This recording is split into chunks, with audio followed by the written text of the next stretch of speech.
little hinges swing big doors.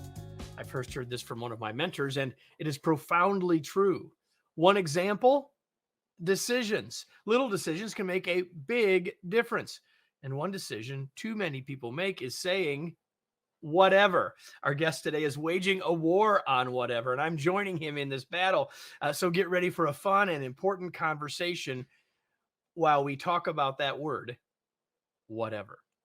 Welcome to another episode of the Remarkable Leadership Podcast, where we are helping leaders grow personally and professionally to lead more effectively and make a bigger difference for their teams, organizations, and the world. If you're listening to this podcast, you could have been with us live.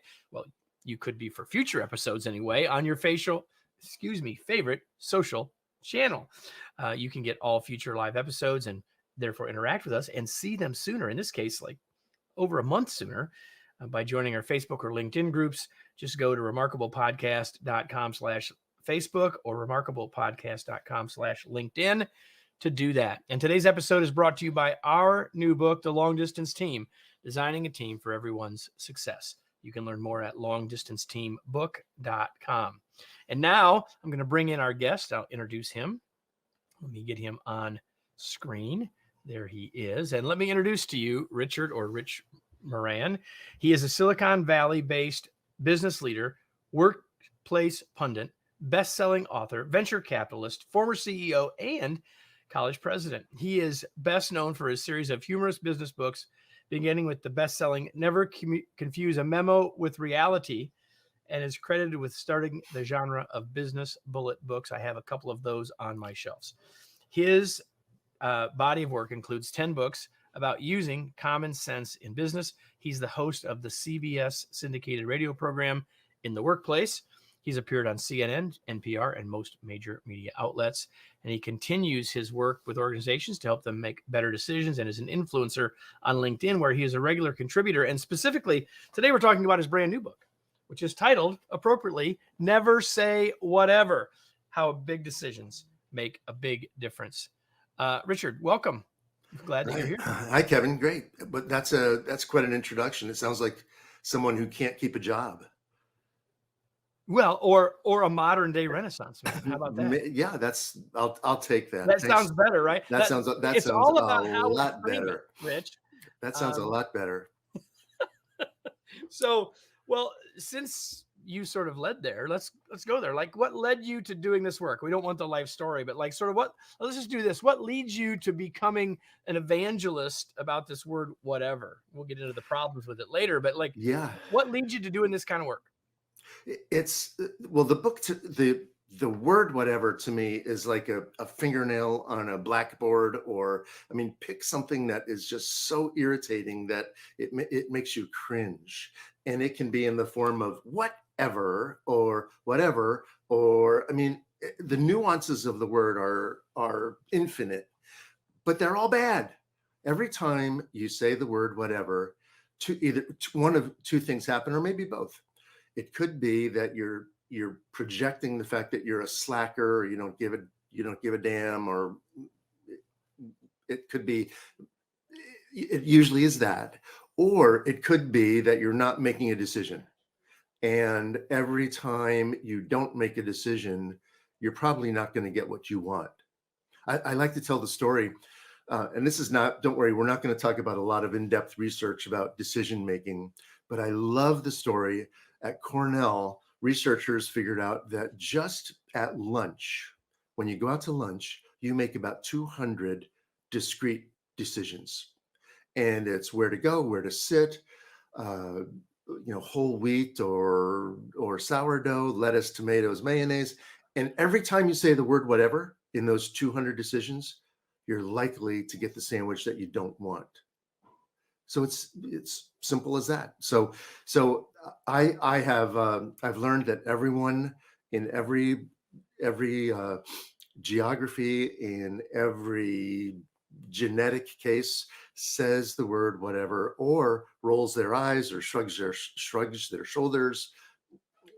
Or do all of those together. They say whatever while rolling their eyes and shrugging their shoulders. Yeah, right? It's all the same thing. And it's I've learned that relative to leadership and your great podcast, Good leaders don't say whatever. They don't consider that word.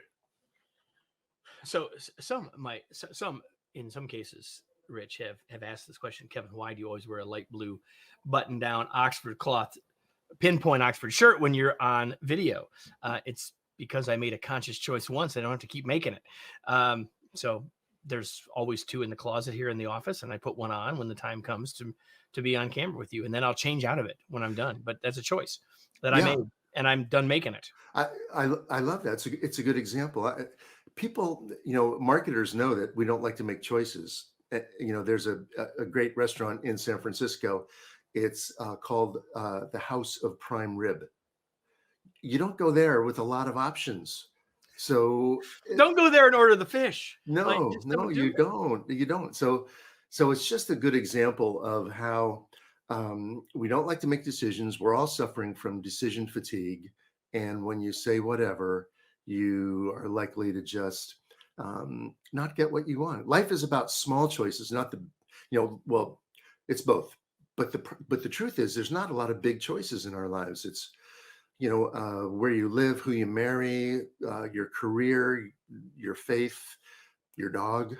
But people are hard pressed to name more than 10 big decisions in their lives.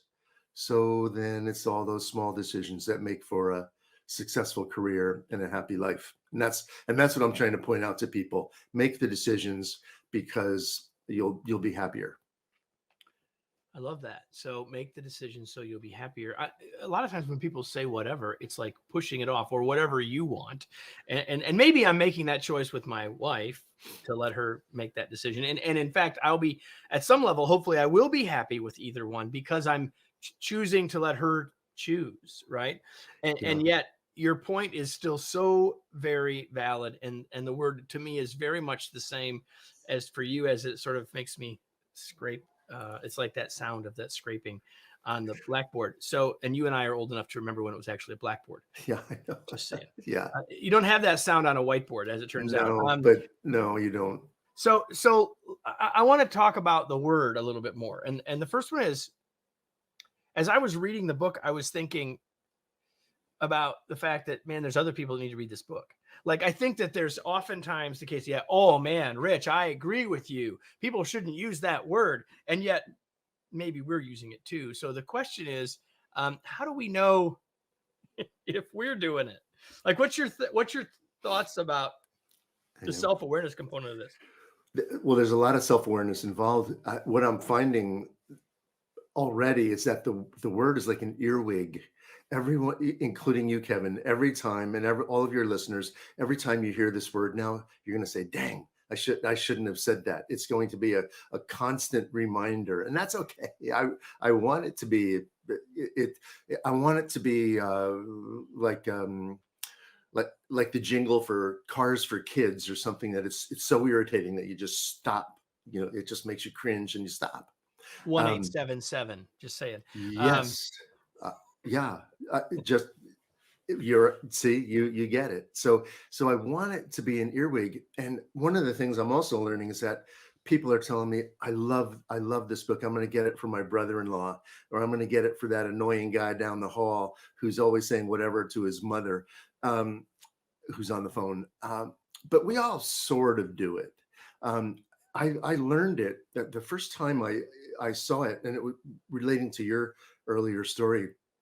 As a consultant, I learned that sometimes my clients would say to me, whatever, and what he or she was really saying is, you make the decision for me and I'll blame you later, which they did. Consultants get blamed for everything. And I think when your wife says, what do you want for dinner? And you say, whatever, it's sort of the same thing. If she prepares what you don't like, then you can blame her later. But Well, I learned, hopefully I don't do that, but I certainly can, right? yeah, And yeah, the other thing is that let's just take that particular example, because Lori and I have had this conversation. When I do that, I may be saying in my head, and even my intention is to serve her, to let whatever she wants, but she really wants me to make a choice. She really wants to know what it is that I want. yeah, yeah. So there's a dance in there even, but it still is your exact point. Like, we're putting off a decision. We're not making a decision. We're passing that decision off on someone else. And regardless of what our intention is with that, it's not serving anybody. Yeah.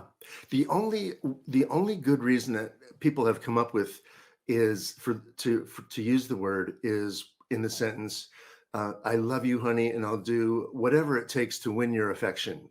And that's line them up and I'll do it.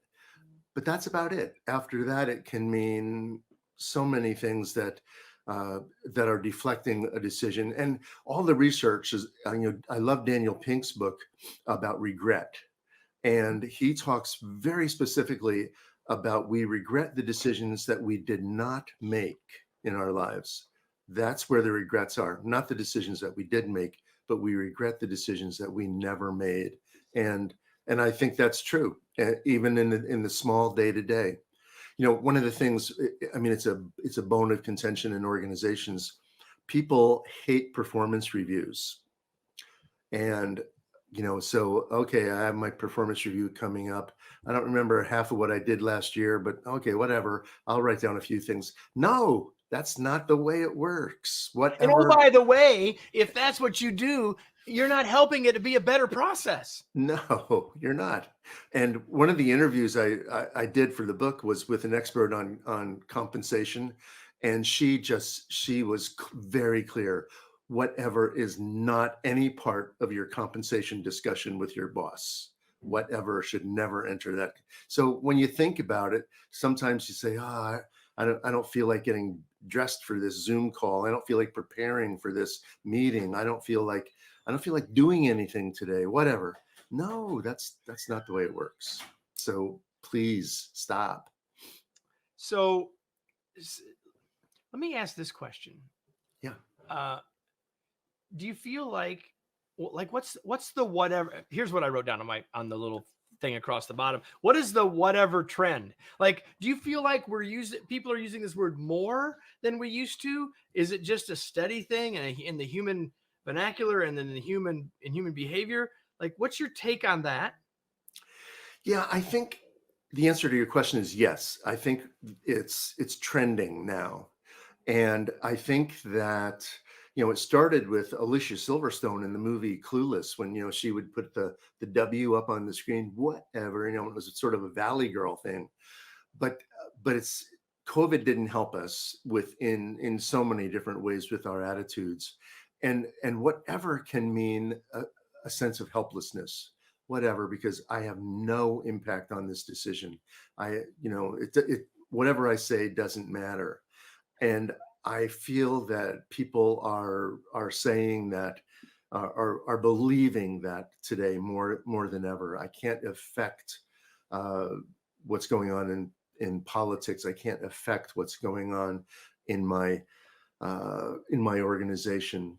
But one thing I try to point out to everyone, and it's a definite leadership clause here, is that my message is not to the CEO of AT&T or Apple, because everyone is a leader of something, and it could be your organization, it could be your family, it could be your bowling team or your church group.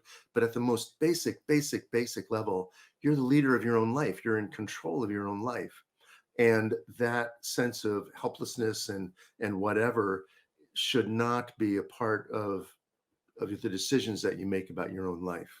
So I can boil it down as low as anybody wants. So, and I agree. We have control of what we do, say, think, feel, and choose. Like, that's what is in our control.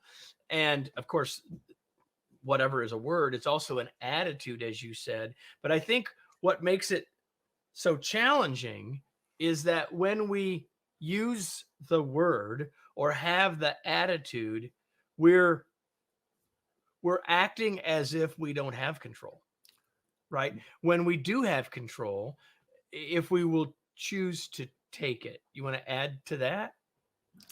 Yeah. Well, I think we have more control than we think. I like to tell the story. It's in the book. of a woman who didn't make partner at a big firm. And she worked her ass off for a year, and then in the end, the boss said, "Hey, you're great. You're not going to make partner, but we want you to stay here because you're such a good contributor."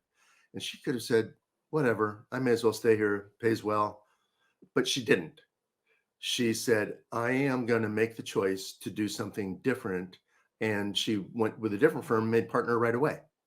And so we have more control than we think sometimes. And I think whatever is just a surrender. Whatever and surrender is often the same word. I surrender, whatever. I'm helpless, whatever. I hate you, whatever. And it's just all adds up to this sense of helplessness, you know. Let's make a little bit more of a connection. I mean, this is certainly what we've been saying all along. But the subtitle of the book is How Small Decisions Make a Big Difference. So let's tie this a little bit more to decision making.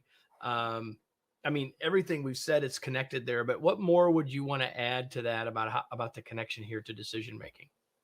Well, it's when we're faced with decisions, even the small ones, you, sometimes the whatever decisions are most most apply to the small decisions. If you're deciding about a career change, you're not going to say whatever. I'll become a lawyer or an accountant or a butcher. So you apply real decision making skills to those big decisions. You do pros and cons and spreadsheets and use flux capacitors. I don't know. There's all kinds of ways to make big decisions, but the small decisions are often the ones that you say whatever because you think they don't matter, but they do. All those small decisions are what adds up. And it could be, as some of the examples I've already used about you know the attitude that you're going to approach for the day, performance reviews. How many times, I'll put out a question there rhetorically to the audience, how many times have you been invited to something and you sort of want to go, but you sort of don't want to go, and say, "Oh, whatever, I'll go." And then you go and you make friends, you make a relationship, but you made the decision rather than say whatever. And that's what I'm trying to create. I use the example also. I was at a baseball game with my son, and we're standing around drinking a beer and having a good old time. And it wasn't our first beer actually. And his boss goes by, and I heard him utter his boss's name. And in that split second, he could have said, "Whatever, I'll let her go by," or, "Hey, I'll invite her over, meet my dad. Maybe something good will happen." And in that split session, he decided, "I'll invite her over," and turns into, we had a great time chatting. And it was, a small decision that had an impact. And I also, sorry if I'm talking too much here, but I'm getting so excited about the subject. One of the things I talk about in the book too is that decisions seem to come in clusters. And the example I use is when you graduate from college. That's when you have to decide about where to live. What about your career? What about this person I've been dating for 2 years that I'm not sure, do I continue that or do we start all over? What about my family? What about all my friends that I had in college? All those decisions are clustered all at once. And those decisions that you make right then follow you throughout life. And anytime you had a whatever with any of those decisions, that's when you'll look back and say, I shoulda, coulda, woulda. Those are the regrets that you have, but they cluster. And right now, I think today, between banking and the economy and the stock market and careers and layoffs, I think a lot of decisions are being clustered right now that you can't say whatever to. Let's hope that that's not what people do. Being intentional is a lot of what we're talking about here. So there is, you started out, Rich, by saying I'm not going to share a bunch of decision theory or studies with you. And yet you share one early in the book. And we don't have to talk about the study, but the finding of it. Talk a little bit about speed of decisions, because Hmm. um, there's some really interesting stuff here for us to think about, because people tend to be on the end of the spectrum, right?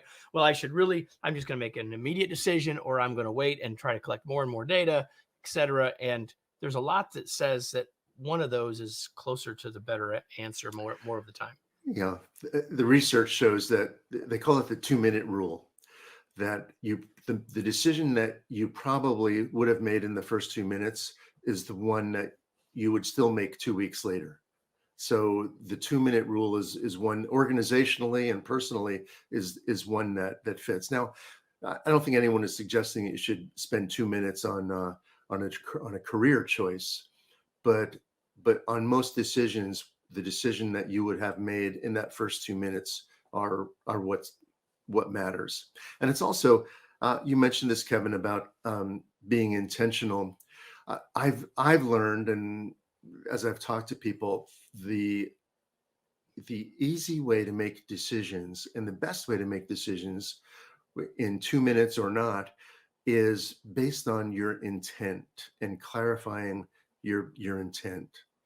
So the example I use, and this is not touchy-feely stuff, but it's that actions follow intent.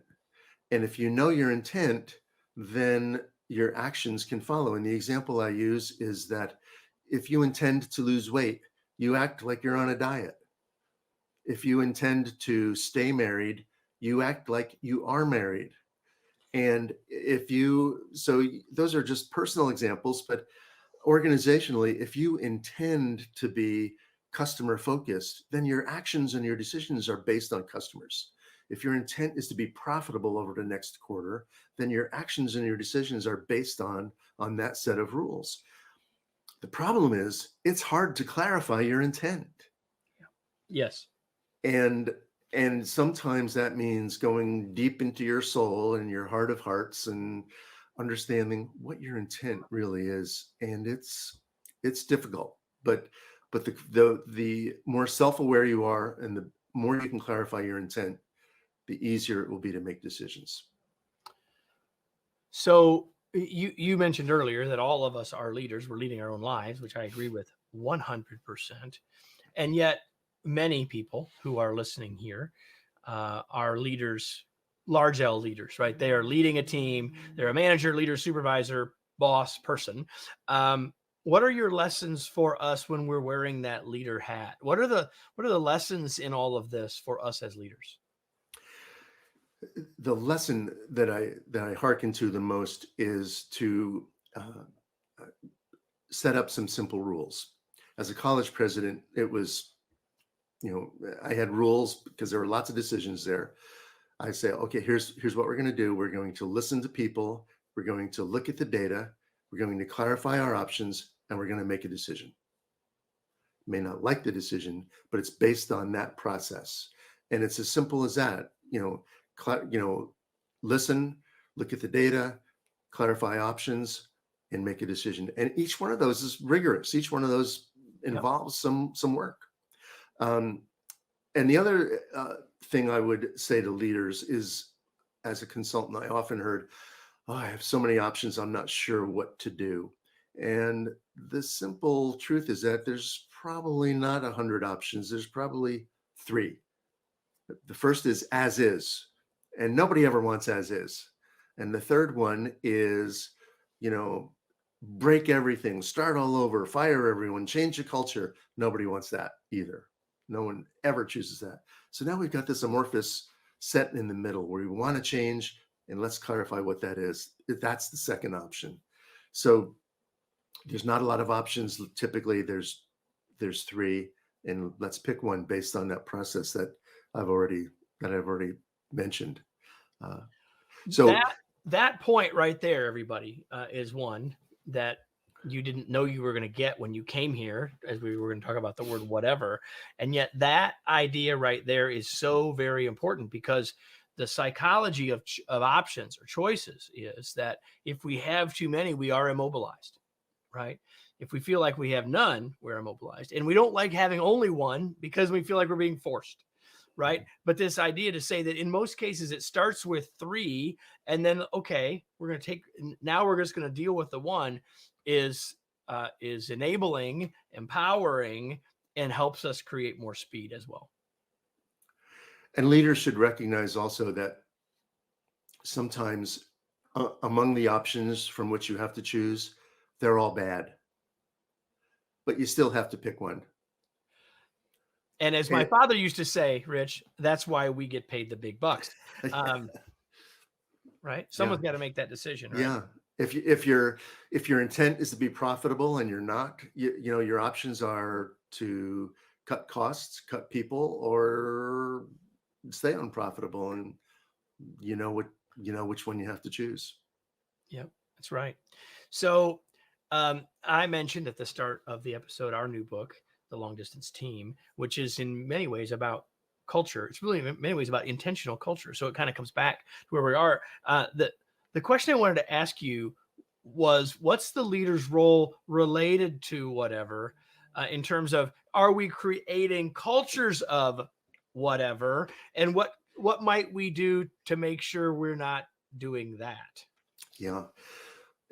All the interviews I did for the book suggested that the larger the organization is, the more bureaucratic the organization is, the more likely a whatever culture will be involved, because people feel like they can't have an impact on what's going on. And I think there too, it can be a simple matter of really clarifying measures and clarifying intent. I love the story from Mike Huerta. He was the former head of the FAA. He had 150,000 people that worked for him. And when I talked to him about the word whatever, he said, can you imagine if air traffic controllers used the word whatever? So he said, we had a simple measure at the FAA.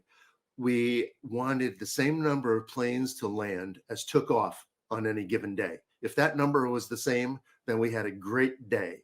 And he clarified the systems so easily that even in a large government bureaucratic organization, there was no sense of whatever in it.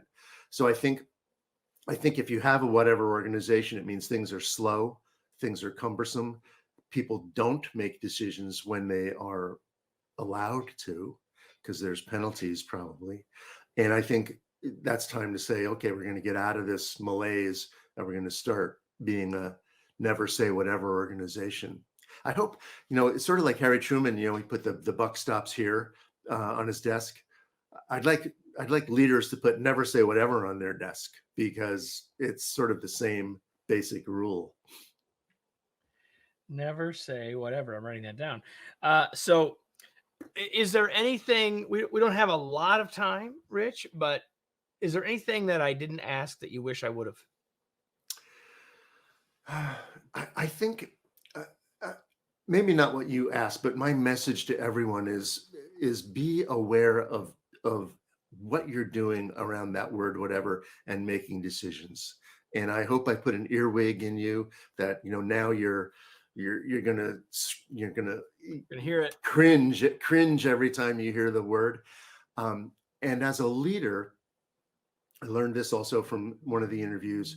When she hears the word whatever from someone, what she says is, tell me what that means. Does it mean, tell me what you're really telling me with that word? And it really puts people on, hey, I guess I have to make a decision, don't I? So, yeah, it brings them back to, she's promoting / soliciting intention. Yeah. She's saying, tell me what that means when she hears whatever. And it really works. And even parents, I've learned from parents, they say the word illegal, or the word whatever, is now illegal in our family, and banished as it were. So a couple of other things, Rich, before we finish. The first one, as we sort of shift gears into the final round of this, if you will, what do you do for fun, Rich, when you're not evangelizing the abolition of whatever? What do you do for fun? Well, I have 4 children. They live nearby. I have a wife who likes me still, and even when I say whatever. we live in Northern California where there's always a lot of things to do. We have own a small winery. I'm not retired. I'm still working on boards and proselytizing, whatever. Is that enough? That's probably enough. No, I mean, there's Yeah. whatever you want to say, Rich. It's fine. Yeah, You can answer no, my question. it's I like to people ask what do you do for hobbies, and I sometimes I rake leaves for a hobby because I'm outside and I can see the end product of my effort. Whether it's raking leaves or mowing the lawn or doing something that says, hey, like we did Yeah, something. there's It's not output. all bad. There's output. Yeah. Speaking of output, you want us all to go read Never Say Whatever. And I want to ask you what you're reading. Like, what's something that's your output, where your output is a finished book? What's something that you're reading or have read recently?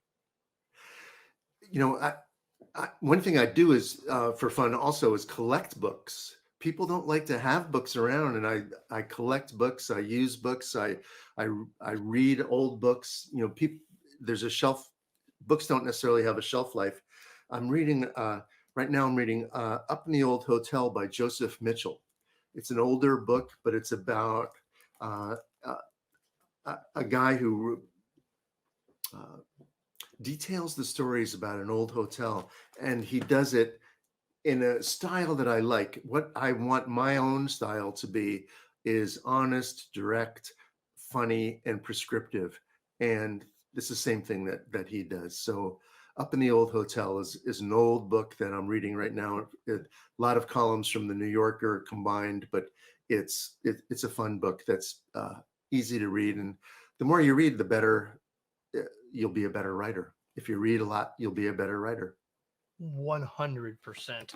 Agree with that 100%. Rich, thank you for that. The question you've been most wanting me to ask is, where can we learn more? Where do you want to point people? For people watching, I'll hold the book up again. Never Say Whatever, How Small Decisions Make a Big Difference.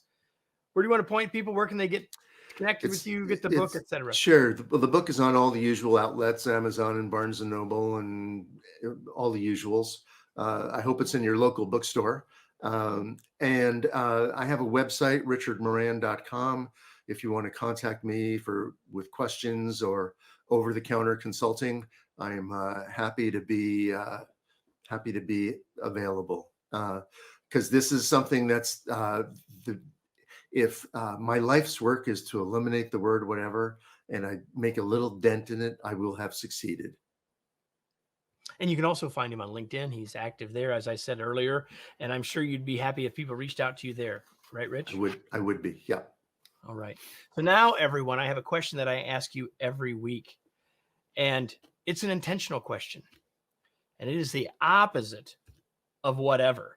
The question is, now what?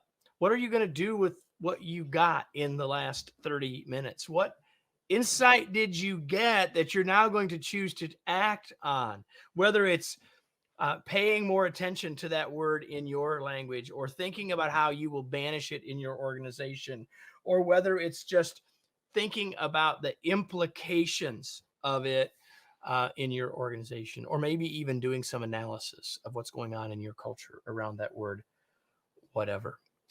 And maybe it's just recognizing the importance of small decisions and putting more intention around all of those every day. Whatever it is for you, if you don't take some action based on what you got here, then, we were entertaining, Rich, but people probably could have found something more purely entertaining.